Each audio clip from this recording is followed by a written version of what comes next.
ఏనుగు చర్మం పులి చర్మం, ఇవ్వకపోతే నువ్వు కట్టుకునేందుకు ఏం లేదు ఇక్కడ అందుట.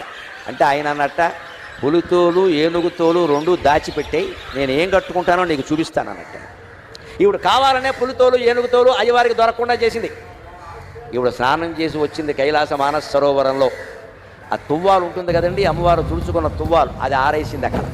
ఆయన వెంటనే దాన్ని ధరించాట వస్త్రంగా. అమ్మవారు స్నానం చేసి తుడుచుకున్న తువ్వాలని శివుడు ధరించాడు. అదేమిటి అంటే ఇది అచ్చం పులితోలు ఏనుగుతోలు రెండు కలిపినట్టుగా ఉంది అన్నట్టు. ఎందుకని? అమ్మవారు ఒంటి నిండా పసుపు రాసుకుంది కాబట్టి ఆ తువ్వాలకి పసుపు చారలంటే. అమ్మవారు కస్తూరి తిలకం దిద్దుకుంది కాబట్టి కాటుక పెట్టుకుంది కాబట్టి నల్లటి చారలు కూడా అంటే. నల్ల చారలు పసుపు చారలు ఉంటే పులితోలే కదా. అదండి శివుడు చమత్కారం, అదండి శివుడు అమ్మవారు పరమానంద పడిపోయింది. ఓ నీ ఇల్లు బంగారంగా, దేవాది దేవుడివి, మహానుభావుడివి, నేను తుడుచుకున్న తువ్వాలు నువ్వు కట్టుకోవడం ఏమిటాయి అంటే ఒక్కటే మాట, ఐ లవ్ యూ అన్నట్టు, అంటే ఇంకేం లేదు. అదే లెక్క. నేను నిన్ను ప్రేమ